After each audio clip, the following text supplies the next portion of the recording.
Allez.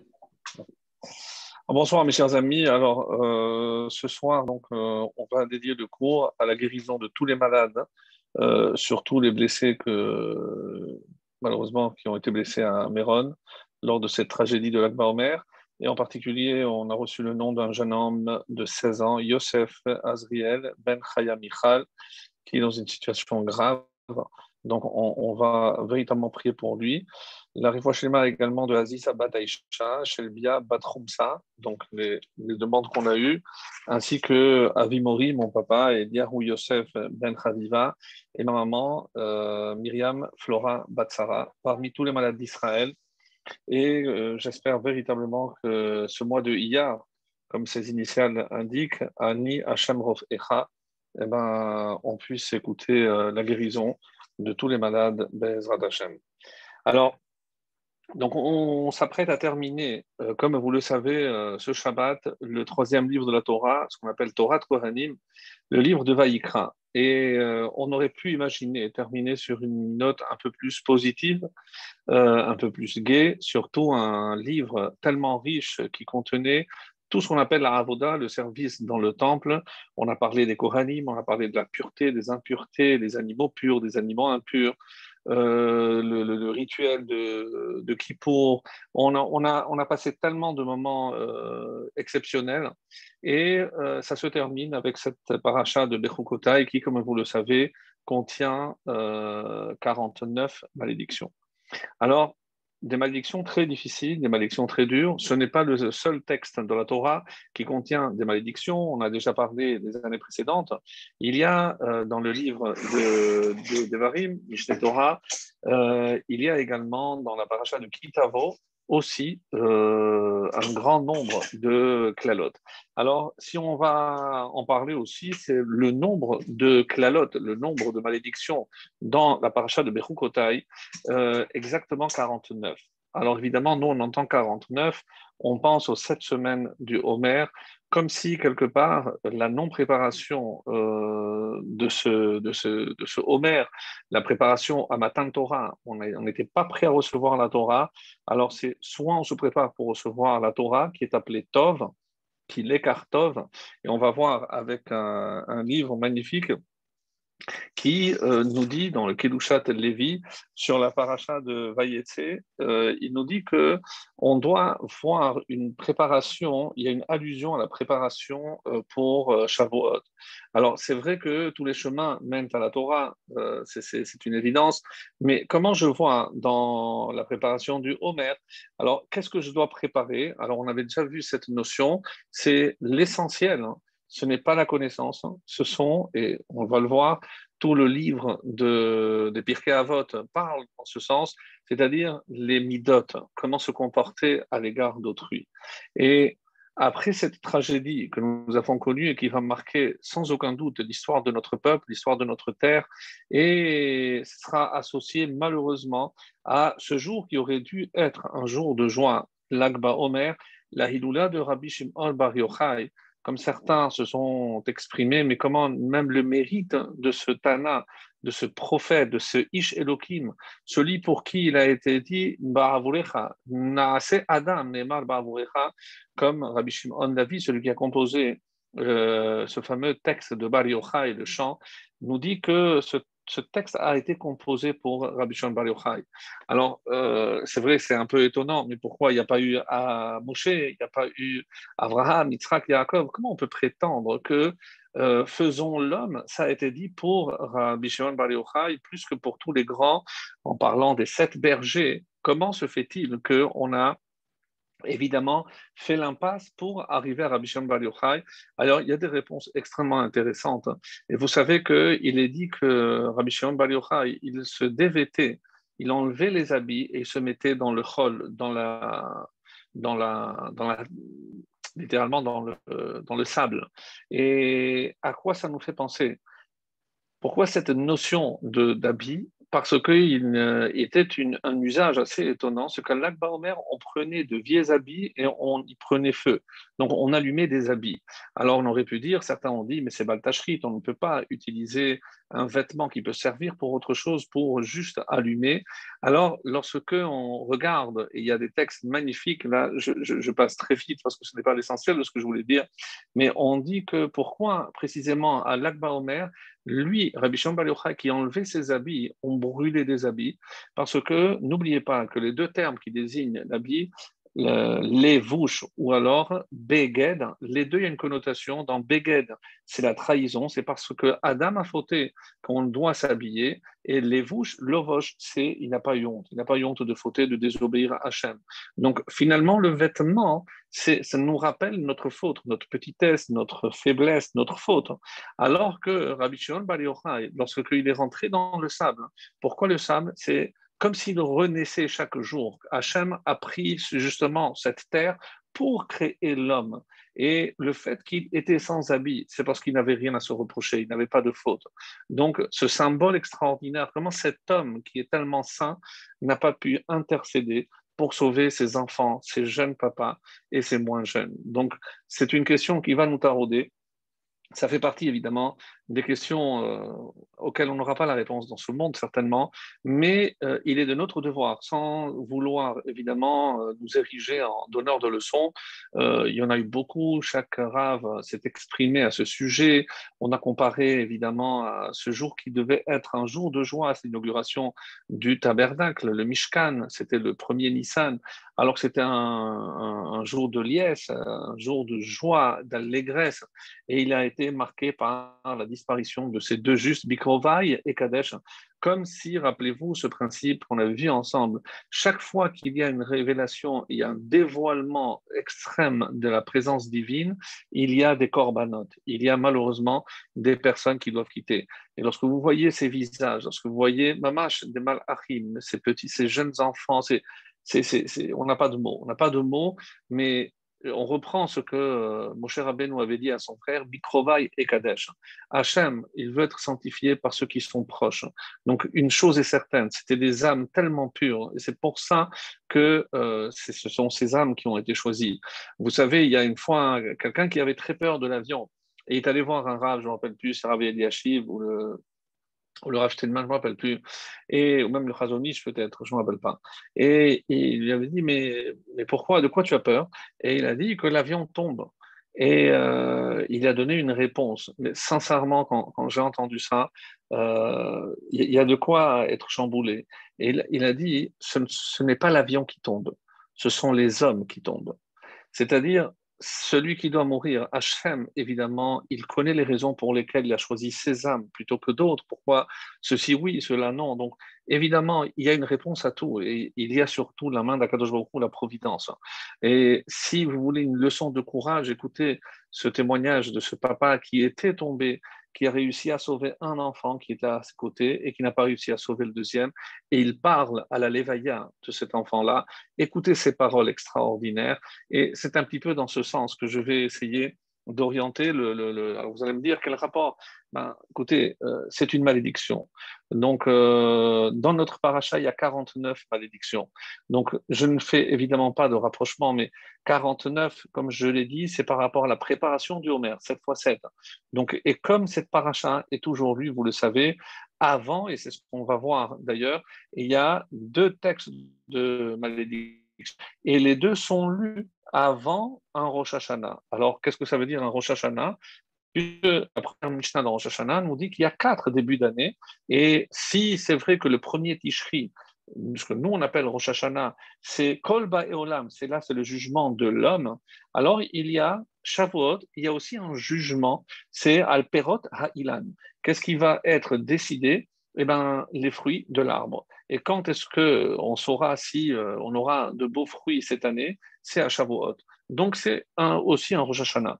Et de la même façon que avant le Rosh Hashanah que nous connaissons, on lit Kitavo, c'est pour ça que Kitavo est toujours lu avant Rosh Hashanah, et bien avant Shavuot, il y a toujours la paracha de Bechukotai qui est lue, et la plus proche de Shavuot, comme on le verra la semaine prochaine, c'est toujours Bamidbar. Bamidbar est la plus proche de la fête de Shavuot.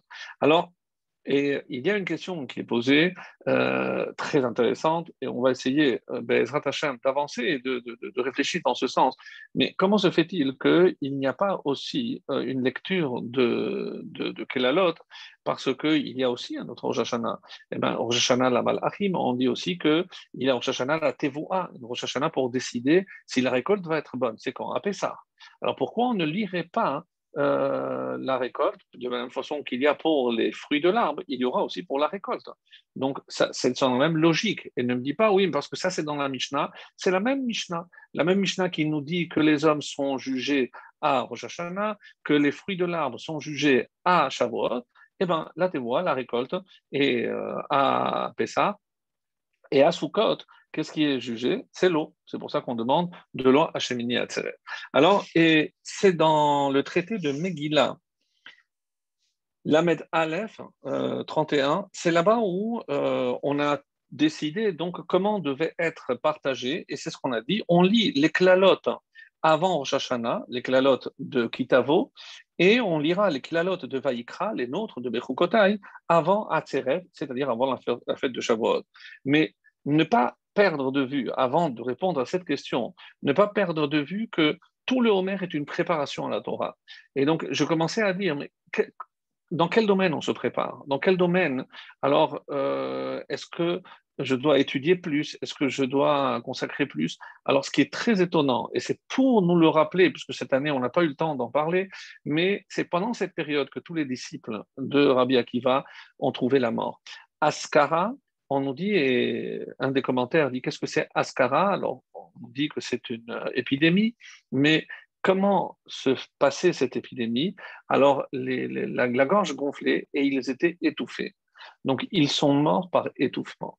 Donc, ça nous fait évidemment réfléchir lorsqu'on a entendu, on a vu ce qu'on a vu, ce Lag Omer de cette année qui restera encore une fois gravé dans nos mémoires, malheureusement. Donc, quel est le rapport? Pourquoi les élèves de Rabbi Akiva sont morts? C'est parce que eux, entre eux, il n'y avait pas assez de respect. On en avait déjà parlé les années précédentes. Donc, dans quel domaine un homme doit s'améliorer, c'est ce que l'allusion qui est faite. Alors, il y a comme s'il y avait deux périodes. Il y a à partir de l'Akba Omer, donc c'est la joie, et juste avant. Avant l'Akba Omer, il y a donc 32, puisque l'Ag, c'est précisément 33.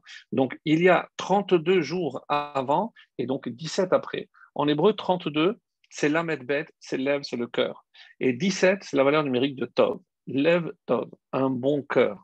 C'est-à-dire la préparation, la vraie préparation pour recevoir la Torah, ce n'est certainement pas, encore une fois, étudier plus davantage, essayer de comprendre. Non, c'est travailler pour purifier notre cœur. Notre cœur, c'est-à-dire notre relation à l'autre. Et c'est là où véritablement il y a d'énormes efforts à faire. Parce que malheureusement, ne serait-ce qu'en Israël, on n'a jamais vu, regardez, on n'arrive pas, ça fait la quatrième tentative pour créer une coalition, c'est-à-dire se réunir, se mettre ensemble pour faire avancer un bateau qui s'appelle le peuple d'Israël. Donc, tout le monde veut le bien du peuple, tout le monde veut le bien de la terre. Mais comment? Parce que lui n'a pas mes mêmes idées. Je peux imaginer que je vais commencer à parler du mal et le lachon hara et les campagnes politiques et c'est terrible, sincèrement terrible. Alors peut-être que ce maudit virus n'a pas suffi et qu'on s'en est orgueilli peut-être trop tôt. On s'est dit, oh, voilà, on est le premier pays à. Et là où on commençait à sortir la tête de l'eau, nous arrive cette hécatombe. C'est mamash un Hassan, c'est une vraie tragédie pour le clan d'Israël. Et pour nous le montrer, regardez les victimes. Il n'y a pas que des victimes d'Israël, des quatre coins du monde, de Montréal, d'Argentine, comme pour nous montrer qu'est-ce qui manque au peuple juif? C'est cette ardoute. Qu'est-ce qui a fait que Hachem nous a donné la Torah? Vaïchan Sham Israël, comme dit Rashi, un seul homme, un seul cœur, parce qu'il y avait une union. Et c'est de ça qu'on va parler ce soir. Comment cette désunion est la cause de nos plus grands malheurs. Mais le premier, c'est de ne pas être apte à recevoir la parole divine, l'enseignement, la sagesse de Dieu, la Torah elle-même. Alors, il y a donc Edushat Levi, je disais, et, qui est écrit par le rabbi de Berdichov, et il nous dit que c'est une préparation à Shavuot. Quand est-ce que commence la préparation, la vraie préparation à Shavuot? C'est à partir de l'Akba Omer. Et il a une allusion très très belle. On dit que lorsque Yaakov Avinu, dans la paracha de Vayetse, il a fait un monticule avec la vanne. Et comment il a appelé ce monticule? Gal Aed. Gal, un mot, un monticule, Aed, comme témoin. Et le Kedushat Lévi nous dit, Gal, c'est aussi Lag, c'est le 33e jour. Et Aed, c'est Ohel Moed, Aed, c'est la Torah, parce que la Torah témoigne de notre affection, de notre lien avec Akadosh Baruch Hu. Donc il dit que Gal Aed, c'est que jusqu'au 32e jour, il n'y avait pas encore, c'est comme si la Torah était voilée. Et à partir de Gal c'est aussi révélé, comme c'est marqué dans le psaume 119. Qu'est-ce qui a marqué? Gal Aenai, dévoile, dessille mes yeux, ve habita niflaot mitolatecha, et je verrai les merveilles de ta Torah. C'est-à-dire, comme si jusqu'au lac Baomer, il y a quelque chose qui était voilé. Et il y a une allusion, c'est le Béni Issachar, évidemment, qui aurait pu faire une chose pareille, qui a compté le nombre de mots depuis Bereshit jusqu'à la première fois que le mot Tov apparaît. Je vous laisse deviner. Il y a 32 mots de Bereshit jusqu'à Vayhi, Vayel Taor, qui Tov. Et Tov, c'est le 33e. Et Tov, on sait que le bien, c'est la lumière, c'est la Torah. Donc, comme s'il y avait, la Torah, elle était cachée.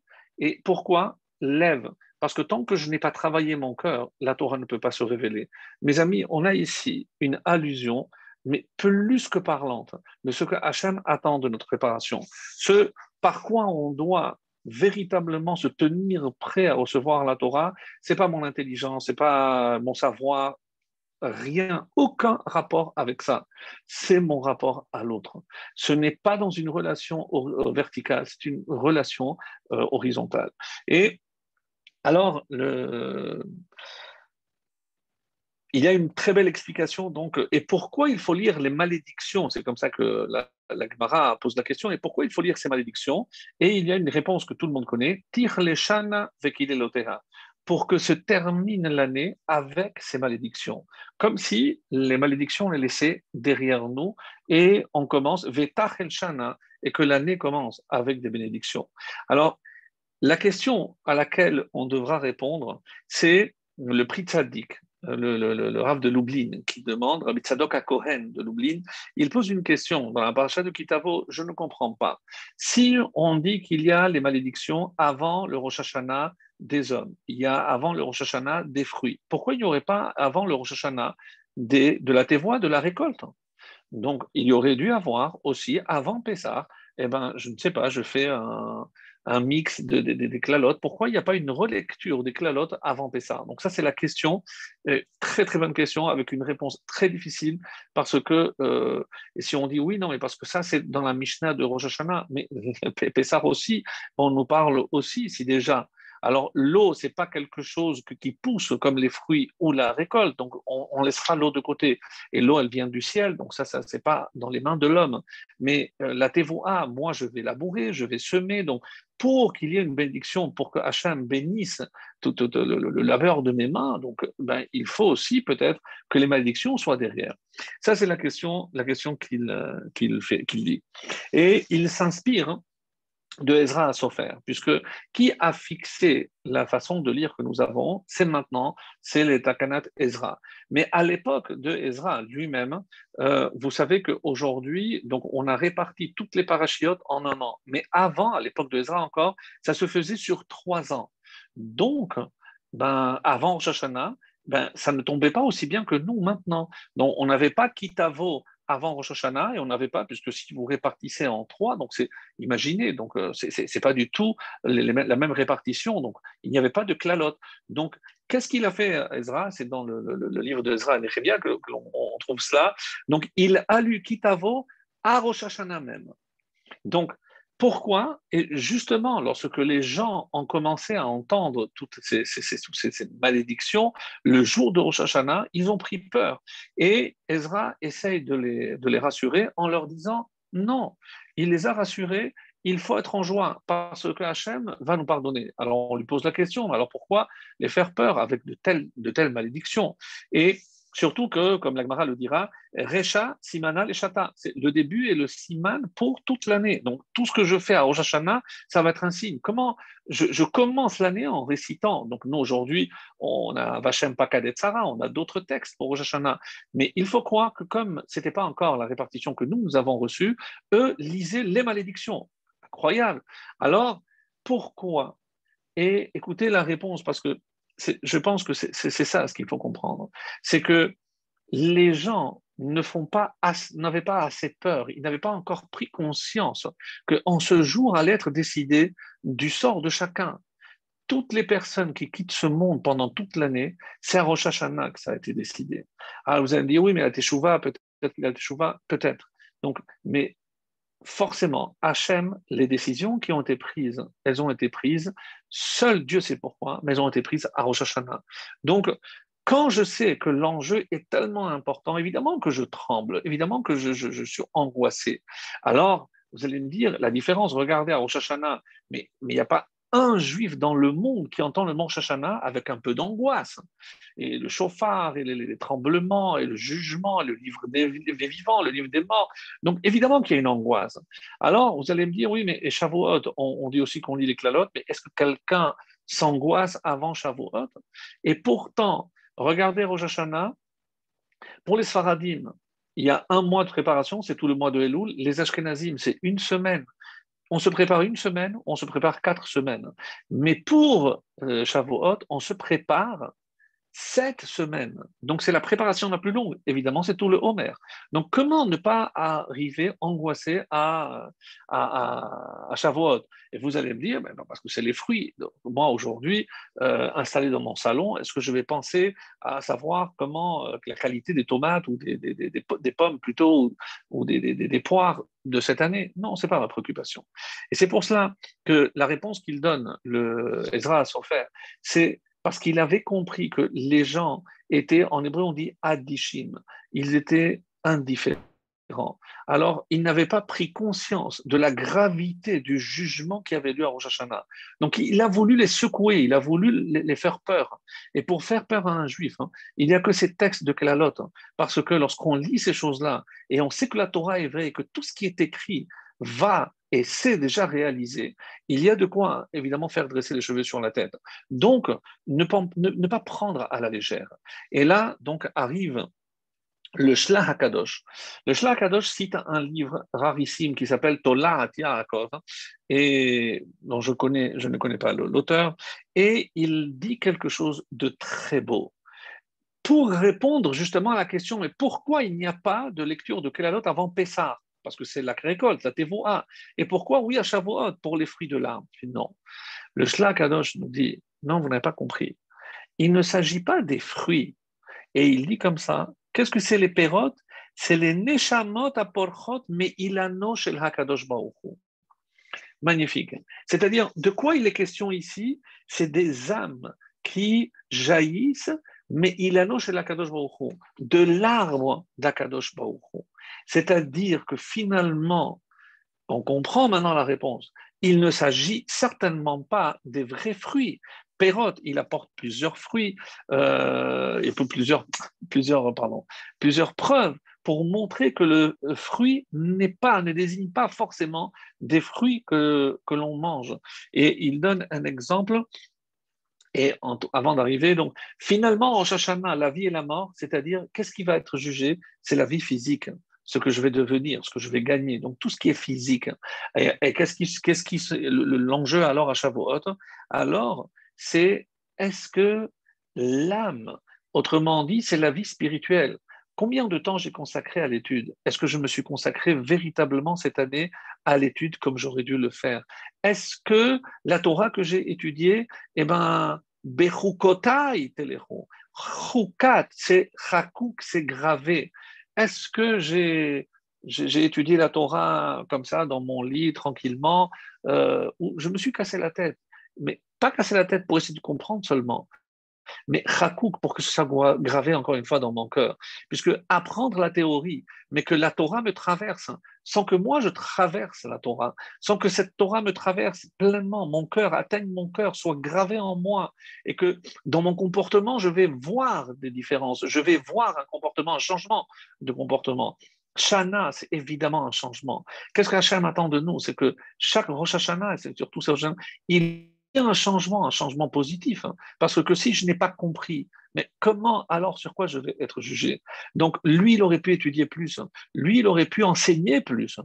Lui, il aurait pu approfondir plus. Hein.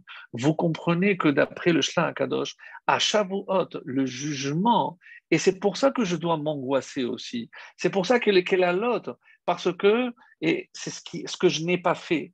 Et quelque chose de magnifique aussi qu'il dit, comme ça que c'est rapporté, c'est que pourquoi il y a 2 fois des clalotes dans la Torah? Ça ne suffit pas. Alors, si je devais, dans le livre de Devarim, répéter des choses, eh ben, sincèrement, j'aurais pu répéter d'autres choses que des malédictions. Il y avait tellement de belles choses dans la Torah. Je ne prends pas des malédictions et je double. Je passe de 49 à 98. Il y a 98 malédictions dans Kitavo. Et si j'ai dit terminer le 3e livre, mais comme ça, je vais terminer la Torah, c'est quasiment à la fin.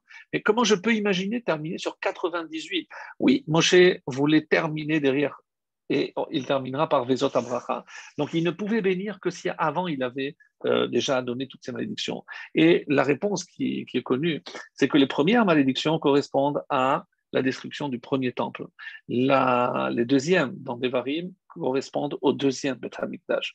Alors, si je fais le calcul maintenant et que je dis que les premières malédictions, c'est par rapport à la destruction du premier temple et que c'est avant Shavuot, alors je vais essayer de comprendre pourquoi le premier temple a été détruit. Et comme vous le savez, il y a 2 réponses classiques dans la Gemara, 2 Gemarotes différentes. La première nous dit Gilou Yarayot, Avodazara et Shirut Damim. Les 3 fautes pour lesquelles on devait se laisser tuer plutôt que de transgresser et on n'a pas fait. Donc, l'idolâtrie, le meurtre et les relations interdites, la débauche. Alors, mais dans une autre Gemara, dans les Darim, alors on nous donne une autre réponse. C'est très curieux, mais on nous dit non. C'est parce que l'oberchu Torah techila. C'est parce que ils n'ont pas fait la bénédiction de la Torah au début. Alors, j'ai du mal à comprendre. Ça veut dire qu'ils n'ont pas béni la Torah au début. Alors quoi, ils montaient à la Torah, ils ne faisaient pas la bracha au début. Qu'est-ce que ça veut dire ils n'ont pas fait la bénédiction de la Torah au début? Alors, il y a plusieurs réponses à cette question. Tout le monde, évidemment, s'est prononcé, mais je voulais apporter, avant d'arriver à là, euh, une preuve pour montrer que Pérot, ce ne sont pas seulement des vrais fruits, mais c'est aussi, comme dans la Gemara de Sota, on dit que lorsqu'on trouvait un cadavre, vous avez déjà entendu, rappelez-vous cet épisode, les sages du Sanhédrin étaient dépêchés, on devait mesurer, et là, on apportait une Eglar Haroufa, une génisse. Et cette génisse, donc, elle n'était pas égorgée, on lui brisait la nuque. Donc, il y a plusieurs réponses, je ne vais pas m'attarder, mais et après, on allait sur un fleuve et on versait le sang. Et pourquoi, demande Dagmara, pourquoi on prend une égla, une génisse? On dit Shelo Asta Perot, parce qu'elle n'a pas eu le temps de faire des fruits. Donc ici, fruits, c'est des enfants, puisque c'est une génisse, donc elle n'est pas mariée, donc elle n'a pas encore pu engendrer des enfants. Pourquoi ce Nahar en question dont la Torah parle, c'est un Nahar où il n'y a pas d'eau? Oui, oui, vous avez bien entendu, c'est un fleuve desséché. Alors quoi? C'est blipérote. Là aussi, eh ben, ça ne peut pas donner de fruits parce qu'il n'y a pas d'eau, donc il n'y a rien qui va pousser. Alors que vienne celle qui ne peut pas donner des pérotes, la génisse, dans un endroit où il n'y a pas de pérotes, et, je lance la pérote, et que lui, il est mort sans laisser de pérotes. Alors, vous allez me dire, mais alors, si c'est le cas, donc si c'est pour un jeune homme, je comprends, parce qu'il n'a pas laissé d'enfant. Mais si c'est un vieillard ou si c'est quelqu'un qui ne pouvait pas avoir d'enfant, alors je ne fais pas cette cérémonie. L'Agmara a conclu non. Et c'est pour ça qu'elle rejette l'explication que Pérod peut désigner aussi des enfants. Mais qu'est-ce que ça désigne? C'est Torah et mitzvot. Donc les pérotes, et ça va très bien dans l'explication qu'on avait donnée par rapport à la neshama, puisque nous avons une définition. Qu'est-ce que c'est un pauvre et un riche? Un ani et la bedahat. Le vrai pauvre, c'est celui qui n'a pas de darat. C'est la connaissance de la Torah. Si je n'ai pas cette connaissance, qu'est-ce que j'ai? Et quand je l'ai, qu'est-ce qui me manque? Comme ça, dit l'Agmara. Donc, Da'at, donc Achir, Ani, c'est pas simplement dans les biens matériels. Le vrai pauvre, c'est celui qui manque de connaissance de la Torah. Et c'est pour ça que c'est notre devoir d'aller vers lui. Et c'est ce que on essaie de nous faire comprendre ici. Alors, pour revenir donc à cette question, et c'est le Rosh Yeshiva de l'Eikoud, qui s'appelait Ravi David Schustel, qui, lui, donc d'après ce qu'on a dit, va donner cette réponse extraordinaire. Alors, pourquoi il n'y a pas alors de Kélalot pour à Pessah? Eh bien, tout simplement parce qu'à Pessah, l'homme n'est pas concerné. Il s'agit de la récolte. Ah, mais ça voudrait dire, comme on vient de l'éprouver, que par rapport à Shavuot, oui, ça concerne l'homme. Oui, mes amis, c'est la vie spirituelle de l'homme. C'est la Torah et c'est ça les pérotes. Parce que tout ce que je vais pouvoir enseigner, tout ce que je vais pouvoir acquérir, et ça, c'est au niveau de ma vie spirituelle par rapport à l'étude et par rapport au Ma'asim Tovim, au commandement que je vais accomplir. Et c'est comme ça qu'on dit que Atzeret, c'est aussi Rosh Hashanah pour l'homme. Parce que ça, il va être jugé sur sa vie spirituelle. Ça, c'est la réponse. Et quand on dit, mais pourquoi il n'y a pas de préparation? Mais regardez, finalement, c'est peut-être parce que les gens ne le savent pas. Ils ne savent pas qu'à Shavuot, et certains avaient l'habitude de jeter de l'eau parce que l'eau est comparée à la Torah est comparée à l'eau, mais aussi peut-être une petite allusion à Sukkot qui manquera au calendrier, mais parce que on a dit que l'eau ne concernait pas l'homme. Donc on peut répondre à ça aussi. Mais en tout cas, pourquoi l'homme? Parce que je n'ai pas pris conscience que je me suis préparé 49 jours pour atteindre ce jugement. Donc, qu'est-ce que je dois faire pendant ces jours-là? Évidemment, je l'ai dit, travailler sur notre partie spirituelle. Mais, et c'est là où je vais en venir, mais l'essentiel va manquer. Parce que je pourrais croire que l'essentiel, c'est moi, ma Torah, ce que moi je vais obtenir, et qu'est-ce qui va se passer au niveau de mes relations à l'autre? Est-ce que j'ai travaillé sur mon cœur? Et donc, et c'est là où je vais en venir par rapport à la destruction du temple. Donc, c'est le Pri Tzadik qui a répondu en citant le Zohar, et c'est la réponse aussi que le Ramban, il me semble, donne. Donc, pour le premier temple, on a dit que c'est Bechukotai, notre paracha, c'est 49 malédictions. Pour le deuxième temple, comme si l'exil allait être plus long, eh ben, c'est 98 bénédictions. C'est dans la paracha de Kitavo. Alors, voilà, j'avais ici noté, c'est dans Yoma Tête, c'est là où on dit que le premier temple, c'est par rapport aux trois fautes capitales, et dans Nedarim, on dit Al-Ozvam et Torati. On est allé demander à tous les sages, aux prophètes, mais pourquoi le temple a été détruit? Et personne, on dit personne ne savait répondre. Enfin, et c'est Hachem qui répond lui-même Al-Ozvam parce qu'ils ont abandonné ma Torah. Alors, ça nécessite aussi une explication et c'est ce qu'on va essayer de faire. Donc, le deuxième temple, comme vous le savez, c'est Sinat Chinam. C'est la haine gratuite. La haine gratuite, c'est par rapport donc à Rosh Hashanah. Et pour nous, en ce qui nous concerne maintenant, c'est ça ce qu'il faut approfondir. Qu'est-ce que ça veut dire Birkat HaTorah? Alors, est-ce que c'est peut-être comme le Ran, Rabbeinu Nissim, nous dit, regardez, c'est dans notre paracha de Bechukotai. Par quoi elles sont introduites les malédictions? Im Bechukotai telechu, si vous marchez dans mes lois. Et Rashi s'éloigne complètement du sens simple et il apporte des preuves. Pourquoi je ne peux pas dire que c'est des mitzvot assez, des mitzvot lo assez? Parce qu'on en parle après, mitzvotai. Alors qu'est-ce que c'est alors chukotai?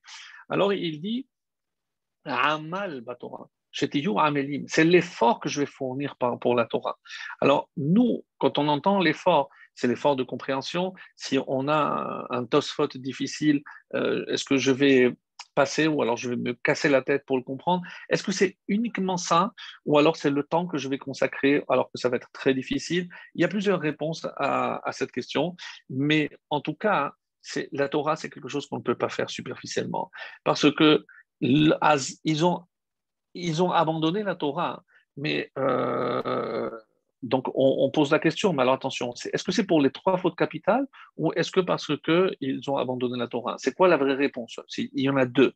Alors, il y a un mashal. Un mashal, je crois que c'est le Rav Alcher qui donne, ouais, c'est le Rav Alcher qui donne, c'est l'histoire d'un violoniste. Alors, c'est un violoniste qui jouait tellement bien, tellement il faisait vibrer non seulement les cordes de son violon, mais les cordes sensibles du roi. Et le roi, il ne pouvait même se concentrer sur ses affaires que s'il y avait cette musique. Mais qu'est-ce qui s'est passé? C'est que chaque fois qu'on venait le consulter, donc ils avaient des plans, oui, celui-là, il n'a pas payé, il faut lui faire ceci, celui-là, alors, et même par rapport aux ennemis. Et qu'est-ce qu'ils se sont rendus compte? Que chaque fois qu'ils allaient mettre dans les exécutions les plans qu'ils avaient déjà préparés, eh ben, ils se rendaient compte que chaque fois, ils étaient contrés, comme si leur ennemi savait toujours à l'avance tous les coups qu'ils avaient préparés. Et ils ont commencé à faire une enquête, une enquête, une enquête. Évidemment, ils ont trouvé que le seul qui était toujours au courant de tout, parce qu'il avait une oreille pour savoir ce qui se tramait, eh ben, c'était le violoniste. Sans discussion, le juge, c'est trahison et pendaison.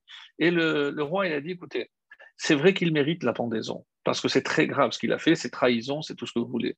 Mais moi, je sais que je ne pourrai pas le remplacer. Alors, tant qu'il va jouer avec moi, on va le laisser en vie. Et évidemment qu'on ne traitera plus aucune affaire devant lui. Et c'est ce qui s'est passé. Et avec le temps, qu'est-ce qui s'est passé? C'est qu'il n'arrivait plus à jouer parce qu'il commençait à trembler. Et on a diagnostiqué le Parkinson. Alors, dès que le médecin est allé voir le roi, il a dit, écoutez, votre violoniste a le Parkinson. Ah, s'il a le Parkinson, alors à cause du Parkinson, on va le tuer. Alors, qu'est-ce que le Rav Alcher veut nous faire comprendre? Est-ce que c'est parce qu'il a eu le Parkinson qu'il est mort? Non. Évidemment que non. Mais les fautes étaient très graves. Mais tant qu'il pouvait jouer, alors c'est comme si on effaçait les premières fautes. Qu'est-ce que le Rav Alcher, dans sa grandeur, Alcher Hakadosh, veut nous faire comprendre ici, mes amis? C'est quelque chose d'extraordinaire. C'est que c'est sûr qu'ils étaient fautifs, ils avaient fait les trois fautes capitales. Mais ça n'a pas suffi pour détruire le temple, ça n'a pas suffi pour les exiler. Comment? Mais avec les trois fautes capitales, non. Tant qu'ils restaient attachés encore à la Torah, Hachem leur a dit, la Torah, magna ou matzla. La Torah, elle protège. Donc, tant qu'ils sont attachés à la Torah, même s'il y a des fautes très graves, mais c'est les plus graves, oui, même s'il y a des fautes très graves, le fait qu'ils restent attachés à ma Torah, eh ben, je les laisse en vie. Et donc, lorsque l'Agmara dit, mais parce que vous avez abandonné ma Torah, donc puisque vous avez abandonné la Torah ne peut plus vous protéger, même par rapport à ses fautes. Et maintenant, vous devez mourir à cause des trois fautes. Mais la Torah, elle, aurait pu vous protéger. Pourquoi elle ne vous a pas protégé? Parce que, mes amis, ouvrez grand des oreilles. C'est parce que vous avez méprisé la Torah. Et qu'est-ce que ça veut dire qu'ils n'ont pas béni en premier? Eh bien, j'ai entendu une explication très belle. Alors, une réponse qu'on peut donner, pourquoi que ça veut dire mépriser la Torah, c'est, encore comme on a dit, on l'étudie de manière superficielle, on l'étudie comme certains sont capables d'étudier, alors peut-être pas chez les Sfaradim, mais chez les Ashkenazim, c'est quelque chose de courant.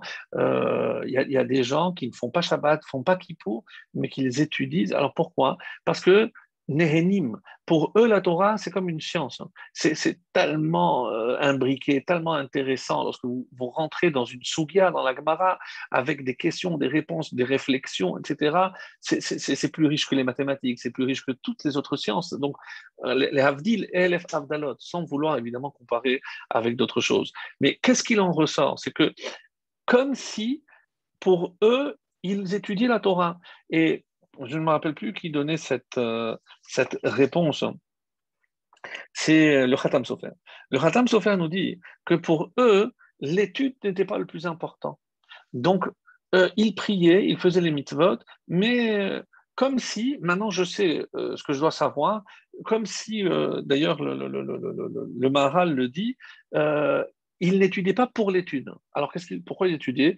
Une fois que j'ai étudié le traité de Shabbat, que j'ai étudié toute la halachot de Shabbat, j'ai plus besoin d'étudier Shabbat. J'ai plus besoin d'étudier Shabbat. C'est-à-dire, on étudiait que pour faire. Ça s'appelle pas Talmud Torah Keneged Kulam. La véritable étude, c'est pas celle qui amène, encore une fois, à l'action, et je ne le fais pas pour un intérêt quelconque. Mais l'intérêt, c'est de faire, de mieux faire. Bien sûr, tu dois étudier, mais pourquoi il y a tellement de pans dans la Torah qui n'ont pas d'application? C'est ça, mes amis. Ou alors, comme d'autres rabbinim vont expliquer, ben, ce qui me dérange, je n'étudie pas. Qu'est-ce que c'est? Le moussard, le travail des midot, comment se comporter avec l'autre. Qu'est-ce que c'est une bechukotai telechu? On va le voir aussi à Ekev, dans la paracha de Ekev. Qu'est-ce que c'est Ekev? C'est les mitzvot que je foule avec mon pied. C'est pas important. Si je dis bonjour avant, si je souris ou si. C'est pas important, il n'y a pas marqué, il n'y a pas une mitzvah, une avéra de te mettre en colère, il n'y a pas une. Et ça, mes amis, c'est ça le Osva Metorati. Mais vous n'avez pas compris. Ma Torah, elle est une seule. Donc, vous ne pouvez pas, vous mangez très cachère. Mais qu'est-ce qui se passe avec la Shonara? Et on a le temps, je vais aussi parler un deuxième volet, vous allez voir aussi, par lequel j'avais hésité si je commençais, mais je vais terminer avec ce volet-là. Donc, on revient. Donc, il pensait que l'étude n'était pas importante. Le Maharal dit que c'était intéressant comme étude parce qu'il profitait de l'étude, mais parce que souvent on se demande mais comment des jeunes qui ont passé depuis l'âge de 13 ans dans une yeshiva jusqu'à 20 ans, comment ils peuvent tout laisser tomber? Comment? Mais mes amis, c'est la réponse qu'on est en train de dire. Al osva metorati, parce que ça prouve que l'étude qu'il faisait ne les a pas pénétrés. C'était intéressant d'étudier. Est-ce que c'est une pression sociale? Je ne sais pas, peu importe. Mais ça existe parce que ils n'ont pas été imprégnés de l'étude. Et je disais que j'avais entendu une réponse très belle. C'est Be'en mevarechin techila. On ne bénit pas. Mais qui on bénit? On bénit les autres. Lorsque quelqu'un vient nous voir, je lui souhaite la santé, je lui souhaite la parnassa, je lui souhaite. Et qu'est-ce que ça veut dire? Et dans la bracha, il ne commençait pas par la Torah. Est-ce que vous pensez que je vais voir un tzaddik, que je veux dire que tu sois milliardaire, s'il connaît ce mot, c'est milliardaire, c'est pas une bracha, c'est une klala, ça, que moi je ne veux pas tout cet argent. Donc, si je lui dis que tu n'oublies jamais tout ce que tu étudies, que tu puisses grandir encore dans l'apprentissage et dans l'enseignement. Donc, l'oberchu batora techila, ils n'ont pas béni. Quand je bénis quelqu'un, la première chose que je dois lui souhaiter, c'est d'atteindre la crainte du ciel, de grandir dans l'étude, d'approfondir, de finir, de traverser tout le Talmud. Donc, et après la Parnassa, après Shalom Bayit, évidemment, c'est que je vais adapter à chacun. Lui, il a besoin de Parnassa, lui, il a besoin de se marier, lui, il a besoin de la santé. Évidemment que la bracha, mais la Torah ne peut pas venir à la fin. Ils n'ont pas fait dans les bénédictions. Alors évidemment, c'est une dracha, c'est certainement pas le véritable sens, mais c'est très, très, très, à mon avis, instructif de savoir que lorsque je bénis quelqu'un, c'est aussi savoir comment le bénir et par quoi. Et ça, c'est pour mes enfants, donc qu'ils grandissent en Torah, qu'ils grandissent dans la connaissance de la Torah, mais plus que la connaissance, mes amis, vous avez compris que toute la Torah que l'on apprend se projette à travers notre être, à travers notre comportement, notre façon de parler, notre façon de nous comporter. Ça, c'est la Torah qui nous pénètre. Chakuk bechukota, et s'il faut la graver en vous, là, on le verra quand on va se comporter. Alors, ça, c'est dans Brachot Samerbet. Il est dit, donc vous avez compris, mes amis, que tant qu'on s'occupe de la Torah, ça nous protège. Mais tant qu'on s'occupe parce qu'on comprend l'essence, l'importance de la Torah. Si on méprise la Torah ne peut pas nous protéger. Et il y a un enseignement dans le traité Berachot 62. On dit que la mévazet abegadim, tous ceux qui méprisent les vêtements, alors les vêtements n'auront aucun effet sur lui. À qui et quel est l'exemple qu'on nous donne? C'est de David Hameler. Et on dit il était vieux, on a essayé de le chauffer avec des vêtements, vélo et les vêtements n'arrivaient pas à le chauffer. C'est curieux ça. Pourquoi il n'avait pas la technique pour construire des vêtements chauds? C'est ça, c'est sûr que oui. Mais pourquoi alors ça n'y arrivait pas? Et la réponse que donne la Gemara, parce que David Hameler, lorsqu'il a coupé le vêtement de Shaoul Hameler, donc il n'a pas juste fait un un trou, il a coupé un pan. Donc, il y avait 4 coins. Et en coupant un côté, il a enlevé. Donc, c'est comme s'il avait méprisé un vêtement de 4 coins, qui est évidemment un vêtement, un vrai vêtement d'après la Torah qui nécessite les tzitzit, etc. Donc, parce qu'il a méprisé les vêtements ne peuvent plus le protéger du froid, par exemple.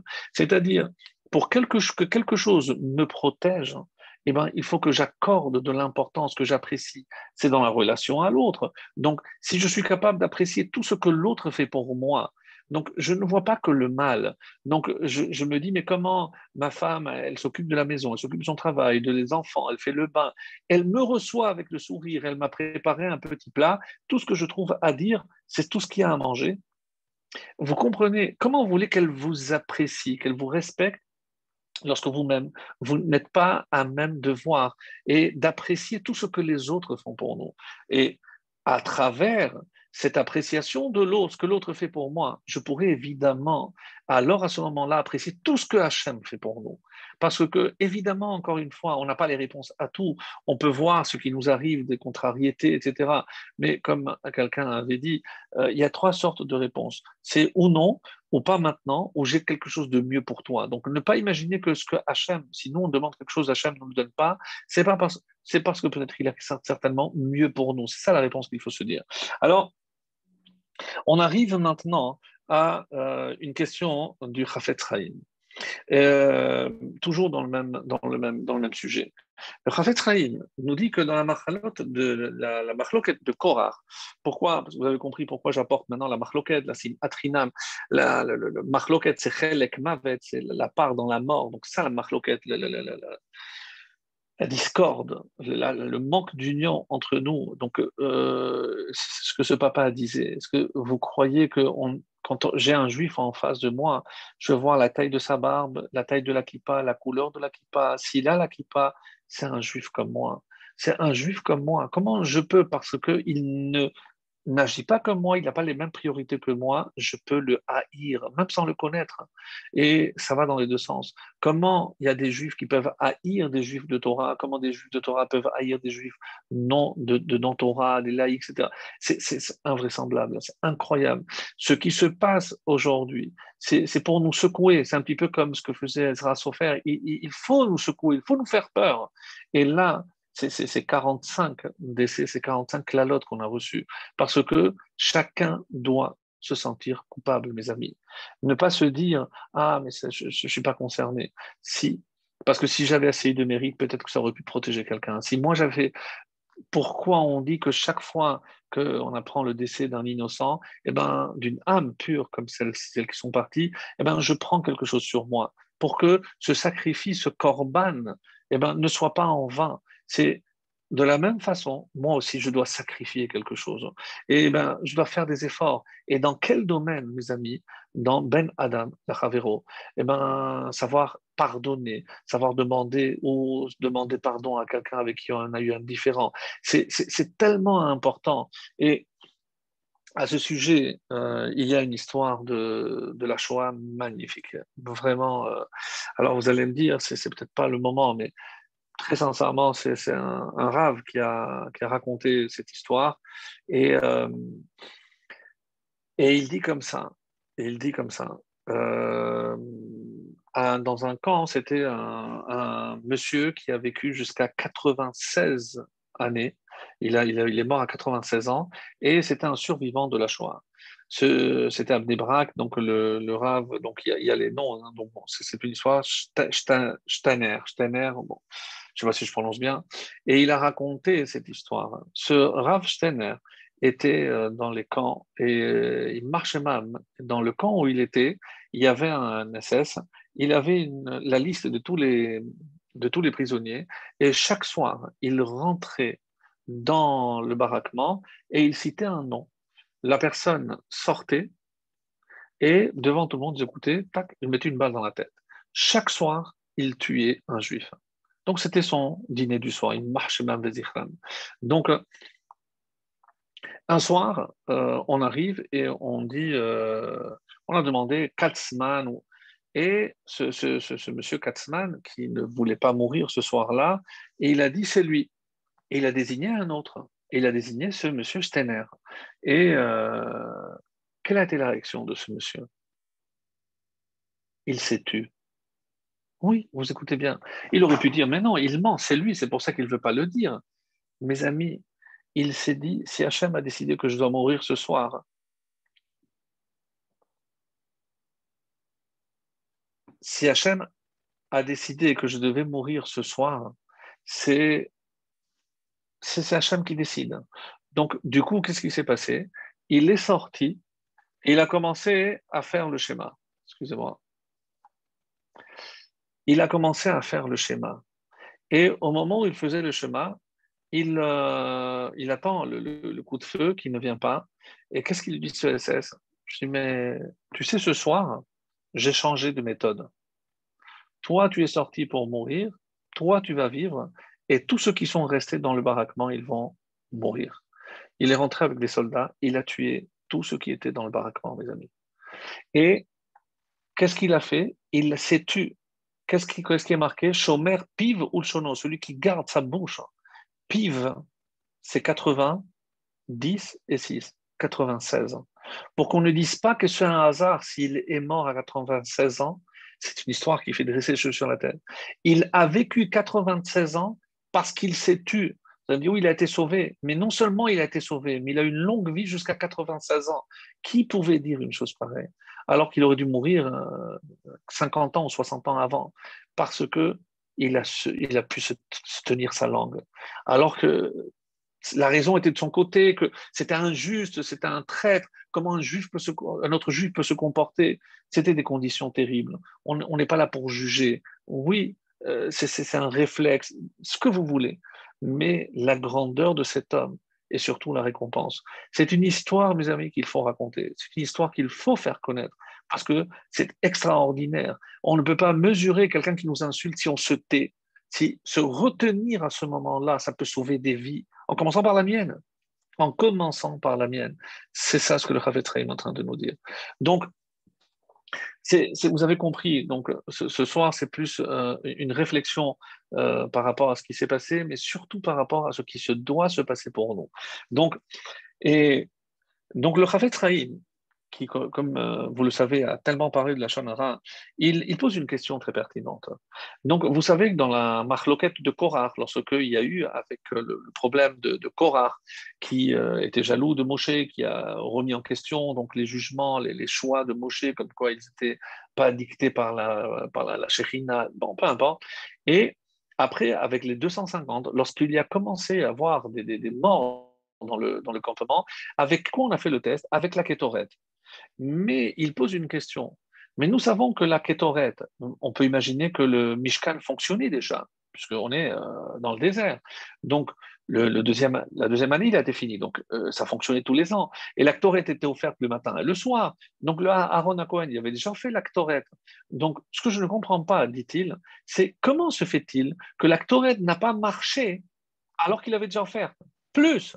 Et il y a le Meil. On dit que le Meil, pourquoi il y avait des clochettes? Parce que c'est aussi une capara pour le Lashon Hara. On dit que la Ketoret, c'est le Lashon Hara que l'on fait en cachette, et l'habit, la tunique, c'est pour le Lashon Hara qu'on fait en faisant du bruit bécol, parce qu'on entendait. Alors, il pose la question, mais il avait la tunique, et c'est le Kohen Gadol, et il a fait la Ketoret. Comment se fait-il que ça n'a pas protégé les Juifs du Lashon Hara, puisque c'est fait pour pardonner le Lashon Hara. Donc, même si Korah et toute sa faction ont fait du Lashon Hara, avec ce qui se faisait dans le Mishkan, ça aurait dû les protéger. C'est la question extraordinaire, magnifique qu'il pose. Mais la réponse est d'autant plus, à mon avis, forte. Et écoutez bien, ça va toujours dans le sens de ce qu'on disait. Et c'est pour ça que c'est tellement beau. Qu'est-ce qu'on a dit? Que celui qui n'apprécie pas une chose, cette chose ne peut pas nous protéger. Qu'est-ce qui s'est passé? C'est pas tellement la kétoret elle-même ou l'habit, parce que l'habit ne fait pas le Kohen. C'est si je n'apprécie pas le Kohen. Parce que le Kohen, lui, quand il fait la bracha pour nous bénir, be'ahava, avec amour pour tous les Juifs. Donc, si quelqu'un n'aime pas le Kohen et ils ont contesté le choix, donc comme ils en sont venus à ne pas apprécier le Kohen, donc ce que le Kohen fait ne pouvait pas les protéger. Et il a fallu qu'Hachem lui demande, fais une autre Kétoret pour que celle-là, elle fonctionne et elle puisse sauver. Donc, encore une réponse magnifique pour nous montrer à quel point, et pour revenir toujours à la Torah, lorsque on apprécie la Torah, on se tue pour la Torah, lorsqu'on fait tellement d'efforts pour la Torah, à ce moment-là, la Torah pourra nous protéger. Donc, si Rabbi Shimon Bar Yochai n'a pas pu intervenir pour que la Torah de tous ces jeunes, tous ces hommes qui ont péri, qui étaient des hommes et des jeunes de Torah, comment se fait-il que toute cette Torah n'a pas suffi? Parce que, et c'est la question qu'on doit se poser, peut-être que on n'a pas donné assez d'importance à la Torah. Et c'est peut-être pour nous secouer, pour nous faire prendre conscience de la gravité, de ne pas, encore une fois, si pour moi la Torah c'est manger strictement cachère, étudier mon dafayomi, etc., mais insulter celui qui me prend une place, il me fait une quai de poisson, je l'insulte, ça aussi, c'est la Torah. Peut-être pas en Espagne, ici ou en France, mais en Israël, c'est des juifs comme toi. Comment tu peux insulter un juif parce qu'il t'a pris une place? Tu vas te battre pour. Comment? Et tu as une barbe, c'est ça la Torah? Comment tu peux imaginer une chose pareille? Regardez cet élan extraordinaire qu'il y a eu après, où même, on dit que même des Arabes ont donné leur tente, ils ont donné tout ce qu'ils avaient, mais c'est incroyable, sans parler de tous les Juifs qui ont donné gratuitement les Shabbats, et là, offert des billets, mais pourquoi il faut un malheur pour créer cet élan d'union au sein du peuple juif, hein? Et la preuve, c'est qu'on est capable, parce que devant cette adversité, on a prouvé qu'on était capable. Pourquoi on ne le fait pas sans adversité? Pourquoi nous dit Hachem, mais je n'attends que ça pour vous envoyer le Mashiach? Vous n'avez pas compris. Je vous ai envoyé le Covid, ça n'a pas suffi. Maintenant, cette tragédie, 45, c'est Adam. J'attends que Adam, le vrai, celui que Rabbi Shimon Bar Yochai, qui a appelé Adam, Naase Adam Ne'emar Ba'avurecha. On a dit, j'ai fait Adam, c'est pour Adam Arishon, comme on l'a dit que ça a été dit. Donc, parce que c'est ça, Adam. Donc, peut-être qu'on n'est pas, on ne mérite pas ce qualificatif de Adam, les amis. Et c'est ça ce qui doit nous faire réfléchir. Donc, un exemple encore, j'en ai plein, Baruch Hashem, et je pense que c'est tellement intéressant, et c'est tellement, j'espère en tout cas, que ça va nous apporter ce qu'on appelle un chizou, que ça va nous renforcer pour savoir ce qu'il nous reste à faire devant une tragédie pareille et devant les adversités, les contrariétés que chacun connaît dans sa vie. Alors, on dit comme ça, le Shevet Moussar demande cette question. Lorsque il y a eu la marloquette, hein, on dit que la manne n'est pas descendue. Comme ça, il apporte. Il rapporte que la manne a cessé. Lorsqu'il y a eu la marloquette, la manne a cessé. Et je vous pose la question. Et lorsqu'il y a eu le Egel Azahav, lorsqu'il y a eu le Vaudor, il y avait déjà, c'était après hier, donc il y avait déjà la manne. Et on dit que la manne n'a pas cessé. Quoi? Mais on crache excusez-moi, mais sur Hachem. On est en train de faire un veau d'or et Hachem continue à nous nourrir. Oui, c'est la rahamanout. Pourquoi? Tant que vous, bin vi'ai altareo, attention, ne touchez pas à mes shichai, ce que j'ai oint, et à bin vi'ai, à mes prophètes. Si vous touchez aux prophètes, la marloquette, elle touchait qui? Moshe. Alors, donc pas de manne. Et là, il y a une autre réponse encore plus belle. Mais vous n'avez pas compris. Parce que grâce à qui on a eu la manne? Comme la Gemara dit, il y a trois parnassim, trois dirigeants qu'on a eu. Et grâce à Moshe, on a eu la manne. Du coup, si tu n'apprécies pas Moshe, alors pourquoi tu mérites la manne qui vient grâce à Moshe? Donc il n'y a pas eu de manne. Ça, c'est la deuxième réponse que je trouve aussi très, très belle. Alors, il y a un passage, toujours un autre exemple, avant de passer à autre chose, et peut-être qu'on va terminer, on verra. Il y a dans le traité de Shabbat, Yud Bet Amud Bet, 12b, il y a l'histoire de Rabbi Ishmael ben Elisha. Qui est-il? Il est connu, pourquoi? Parce qu'il y a une interdiction. Les Khamim ont dit que si j'ai de l'huile, hein, je n'ai pas le droit de pencher, pourquoi, le Shabbat bien sûr, pourquoi? Parce que ça augmente la flamme. Et pour ne pas en arriver à cela, c'est comme allumer, on nous a dit de ne pas étudier à côté d'une flamme. Ça, c'est ce que les Chachamim disent. Rabbi Ishmael, lui, il a dit Ani ekra velo ate. Moi, je vais lire et je ne vais pas pencher. Pardon, je vous laisse deviner ce qui s'est passé. Évidemment qu'il a penché. Et qu'est-ce qu'il a dit? Lorsque le temple sera reconstruit, je fais le vœu d'apporter un korban khatat pour me faire pardonner cette faute. Bon, ça, c'est la Gemara. Et si aujourd'hui, quelqu'un fait par inattention une faute, et on va dire, ben, lorsque le temple sera reconstruit, je vais apporter. Non, les Chachamim ils ont dit, je peux faire un Ta'anit Dibo, je peux faire l'étude des lois de Shabbat, je peux organiser des cours de Shabbat, et voilà, lire le texte qui parle du Korban Khatat. On nous a dit que la lecture attentive, c'est comme si j'offrais. C'est pour ça que le matin, donc il y a, comme vous le savez, toute la liste des corbanotes qu'on faisait et, avant Rodou. Donc, il n'y avait qu'à lire.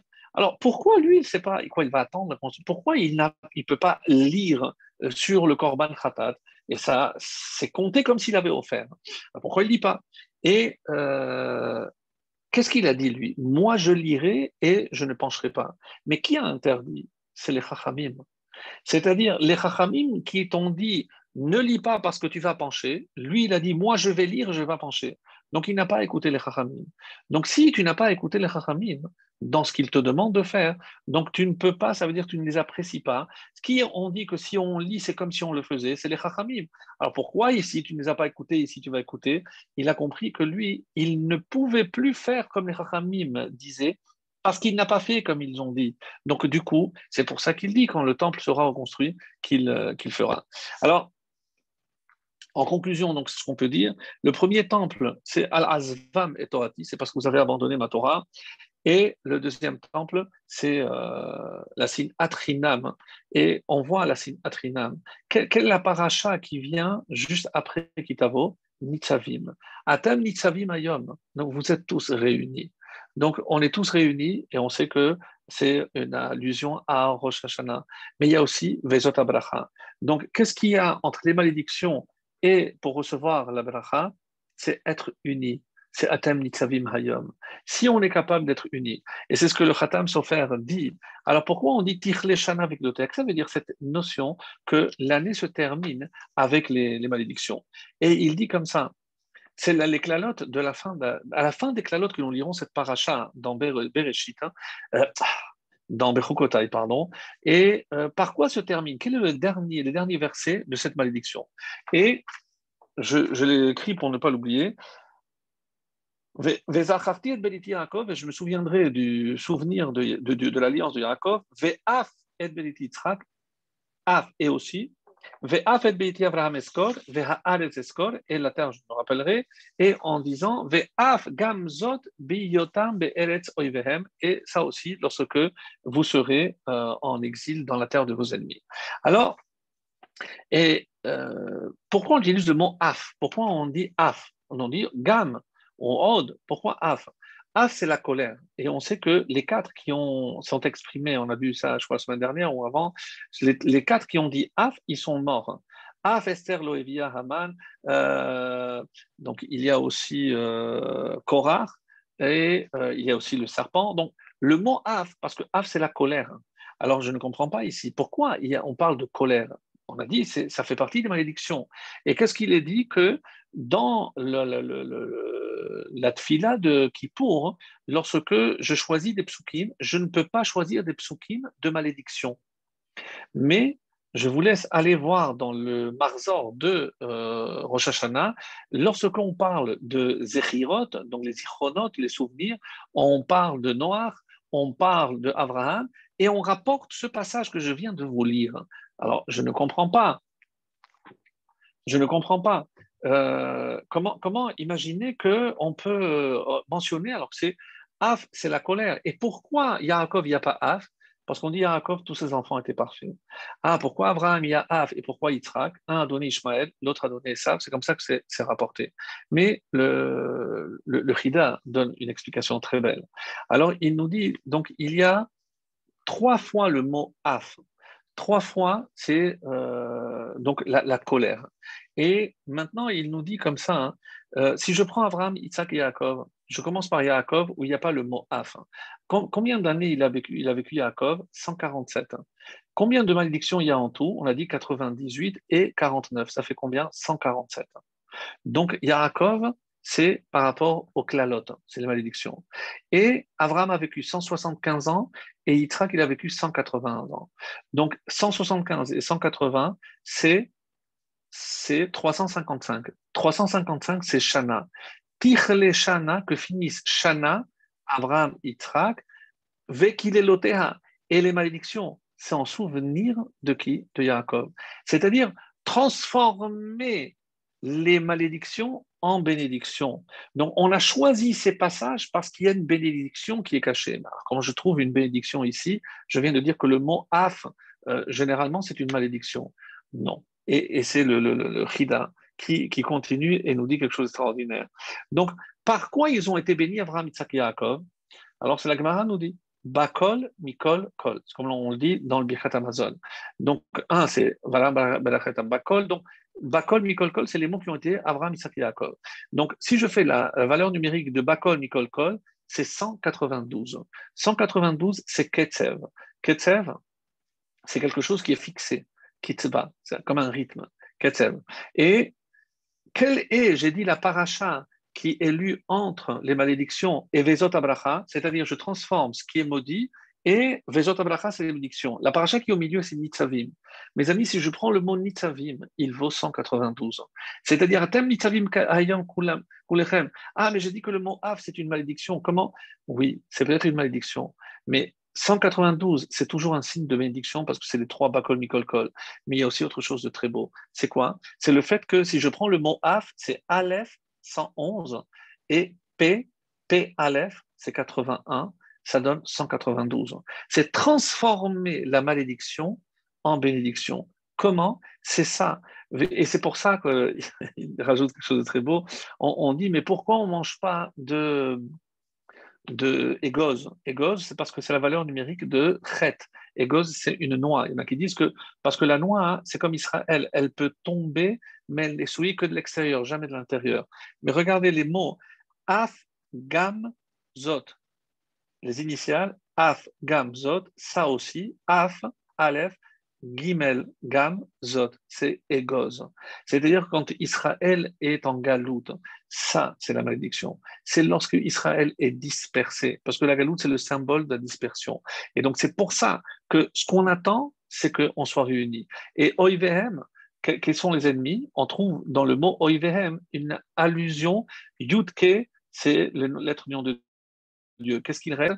Aleph, dans O, Yud, Bet et Mem. Et c'est quoi ces quatre lettres?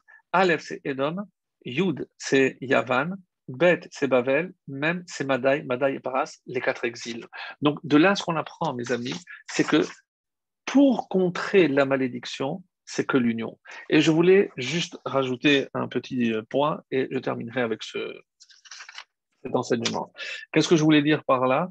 C'est que on a dit pourquoi Hachem envoie des fois des catastrophes. Et il y a eu des pogroms extrêmement graves. Donc on dit que pendant ces pogroms, il y a des témoignages qui disent des choses horribles, je ne vais pas répéter, mais en tout cas, c'est tout ce qui est dit dans les malédictions qui se trouvent dans la Torah. Et alors, on a demandé pourquoi c'est arrivé.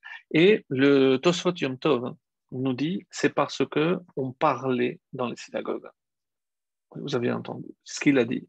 Alors, il y en a qui ont dit non, parce que dibour, c'est la parole. Si j'enlève le vav, c'est déver.